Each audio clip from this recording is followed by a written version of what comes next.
Is it just me or do all these women look incredibly uncomfortable? Wrote another in part. The post has reached out to Atlas for comment. Oh, this chick. What is her name again? I covered her before. Drew Afualo. I don't know. This chick. By the way, when I update my first book, the chapter on red flags under the segment number 10, red flag number 10 with tattoos and piercings, we're going to be adding crazy ass fingernails. And I'm going to describe why when I do the revised version in that chapter. This chick is a total train wreck. Tattoos on the hand, long ass fingernails, loud, annoying, disagreeable. She's just one of those disgusting people that just picks up on everything and just has one of the most outrageous, raunchy statements and clearly doesn't like dudes. Anyway, this chick, content creator, popular for online takedowns of controversial men, responded to clips of whatever podcast and TikTok. And what does she say? F this podcast for real, Afualo said in one clip. Does this open into her clip? No, just a picture. Anyway, content creator who counts 8 million thinks her zingy clapbacks of misogynistic men it's completely okay when you get these loud, disgusting women like this that have opinions about men, for that to go viral and to celebrate that. But if a man on a podcast is asking a very average OnlyFans girl a question like, how many guys have you been with in the past, then that is totally unacceptable, right? I mean, we can have one with Drew, but we can't have the other with Brian. But again, we're not dealing with society's best. Like this chick over here, not society's best. A lot of the panelists that they select for these podcast shows, not society's best. There's better women out there, but they wouldn't make for good shows, would they? In one clip, Afualo stitches a snippet of Atlas calling a female panelist not a 10 in reference to her looks, in which she says, "That's just your opinion." Let's see if this will open and play. Okay. All right, so that did open and it will play for me. So let's watch this together to see what they're talking about here. So the caption is, "Laughing in their face is much more effective, I promise." And here's a clip over here. And let's play this. Okay, so you think you're a 10? Yeah. I think I'm gorgeous. I think I'm perfect. Listen, don't take this the wrong way. You're not Please, a 10. lay it on me. You're not a Now, look, in fairness, I don't think Brian is being unreasonable. She stated what she thinks her value is on the marketplace, and he's just feeding back saying, "I don't want to be mean here, but I don't think you are." Let's keep going. not a 10. Okay, that's just your opinion. All right. First of all, every time I feel like I forgot about this chick's laugh. I'm going to have to apologize to my audience in advance because you're going to have to tolerate the sound of Drew laughing. It's like, do you remember in class when a kid would go to the chalkboard? Maybe I'm dating myself because probably chalkboards don't exist in schools anymore, but they would scrape their nails down the chalkboard. This is what we're going to, sorry guys, but just to get to the point on this. stamp out a roach, aka a white man with a podcast like this. He contributes literally nothing other than his bigoted opinions that he thinks are new and inventive. Two more replace it. Like, you bitches are multiplying like bunnies, huh? But I digress. You know what I mean? This clip literally proves what I've said over and over and over again. This man is looking in her eyes and telling her, no offense, you're not a 10. She's going, that doesn't offend me. That's just your opinion. And there's this like pause where he's like, did you hear me? I just called you ugly. She goes, again, just your opinion. It doesn't bother her that this fucking bitch who looks like he sells Bibles for a living thinks she's ugly. Ad hom attacks immediately, right? This effing B that looks like he sells Bibles for a living. And he literally didn't say, you look ugly. That's not what he said. He just responded in what appears to me anyway, as an outsider viewing it, in relative kindness. Just putting it out there, just trying to be honest with you, but you're not a 10. That's all I heard. Bothers him that it doesn't bother her. He like continues to try to antagonize her. I'm not gonna rate you. Listen, I'm not gonna rate you, but if I were gonna rate you, it's not a 10. And this bitch doesn't fucking care. Not even a little bit. And that's how you all should be. You know why? Because social currency with men is fucking worthless, bitch. Look at this man. He could be 48 or 21. If I were to seek counsel on the opinions of good look, why the fuck would I ask the general manager of State Farm, bitch? Like, why would I ask him? I wouldn't. See, that's the tea. Men hate nothing more than when you don't give a shit what they think about you, especially when it comes to looks. Same thing goes for when they call you fat. They say that to me all the goddamn time. First of all, fat's not an insult. Second of all, I'd think that too if I still had to sit in a car seat. You know what I mean? Like, our response to that is send me a picture of you. I love to talk about what other people look like. I'll do it for free, bitch. Their opinions of me especially and my looks are worth nothing more than white dog shit, bitch. Instead of going on godforsaken podcasts like this one, tell them to crawl back in that sewer, bitch. Those kids aren't gonna eat themselves. Bye. All right. Well, that's the reference that the author of the article, the journalist, linked. So let's go back to her article and continue on, because she's pretty disgusting, to be honest with you.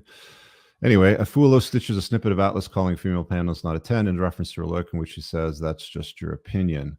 Imagine using Afualo as a point of reference. This is the point of reference that she's using in her argument. Not much better than some of the panelists on these shows, to be honest with you. That's just your opinion. In response, Atlas continues to reiterate his stance on her attractiveness because it bothers him that it doesn't bother her. And like, again, like this goes back to the point of a lot of these podcasts are trying to hold women accountable. Like, you're not a 10, but I'm a 10. Well, that's your opinion, but I'm a 10. Well, in all honesty, you're not a 10. No, but I'm a 10. She's not going to change her opinion of herself. The creators of podcasts sitting these women down must know by now that they're not going to change their opinion of themselves.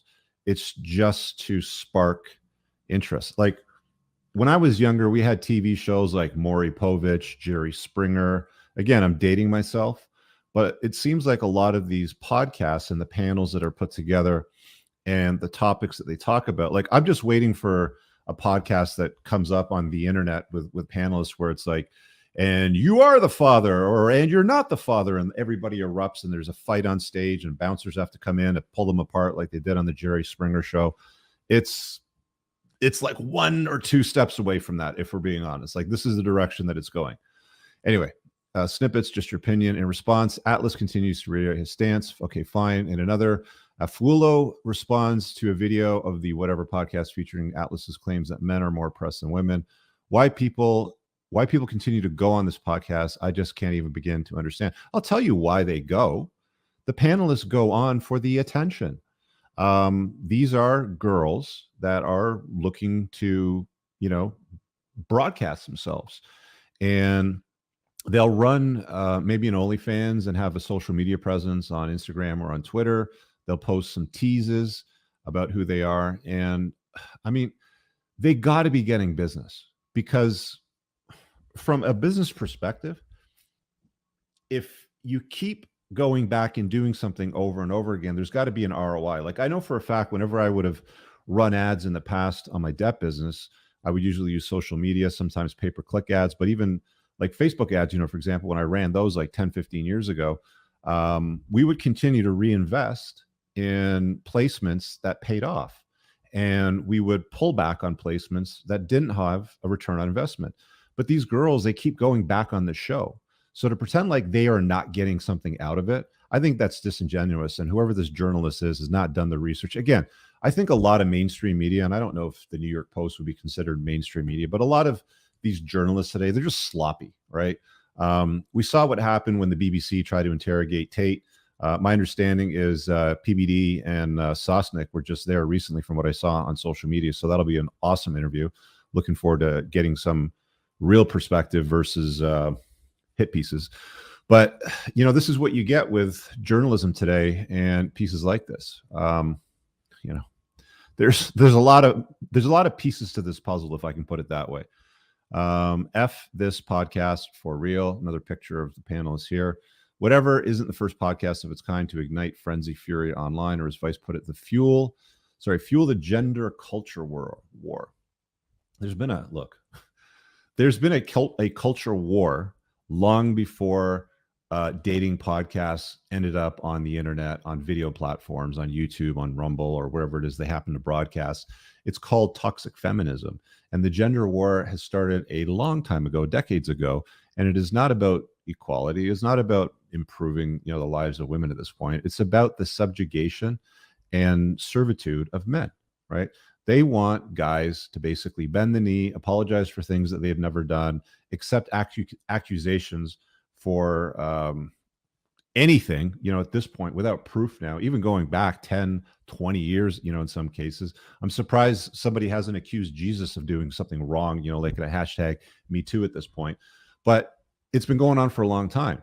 And I think all that's really happened is, some of these podcasters have figured out, well, we'll get a table, a bunch of mics, some bratty entitled girls, we'll serve them some booze. Do you guys see these cups here? These are mostly not water. If you watch these shows and the way these women behave, especially in long format, when you get to the other clips, deeper down the rabbit hole, a lot of them are inebriated. And I don't know if it's alcohol or if it's weed or what they're on, but it looks like a good portion of them that are on the show are offside. The interesting thing about that is, isn't alcohol the most honest truth teller that exists out there? It just removes filters. If somebody's an absolute and complete asshole, then getting them drunk will make them an even more absolute and complete asshole. If they're an entitled brat, they'll become even more of an entitled brat. And I think this is when you see a lot of these guests, thrown off the show or Frank Castled or whatever they're calling it. But this is part of the play. It's a simple recipe. Find entitled bratty women that have a strong opinion of themselves that's well beyond what their SMB would be in the real world. Ideally, that have a high notch count. Ideally, that do things online like OnlyFans, for example, or maybe cam work or whatever it happens to be. But they have a reason to be there so that they can, hashtag, follow me wherever. Let them drink, if it's available, it seems. And when they get out of hand, throw them off the set. Boom. Anybody can do that. You guys right now, if you want to do that, can set up your own podcast and do the exact same thing. TikTok and Twitter flooded with snippets of talk shows, men in their living rooms with microphones. Is that what they call this? Let me just click that and see where that takes me. Oh, we're back to Drew Afualo. Let's see what she has to say. So this one takes me to Aman Gadzi. That's interesting because he seems to be one of the safer guys. So let's see why they hyperlink this. Anyway, this is back in the lab. So this is this mouthpiece here. Let's see what she's going to say here. We'll speed it up a little bit. We got volume and play. You were born nothing, and no one will ever do anything for you. As a woman, because we're basically all the feminists are non-attractive women who are like, yeah, but I don't get anything. It's like, well, yeah, okay, you also don't go to the gym ever. Profound.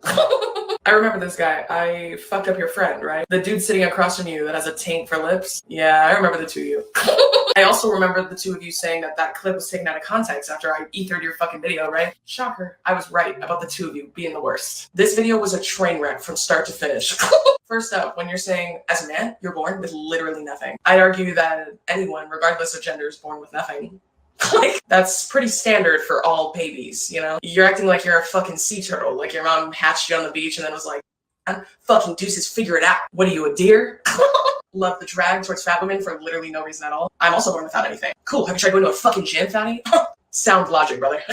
You then go on to spin a yarn. Can you hear that? The world's tiniest fucking violin. How not only is it not hard being a woman, but that you yourself have no privilege whatsoever. And there's been a targeted attack on all men. When it comes to that last thing, at me next time. You know what I mean?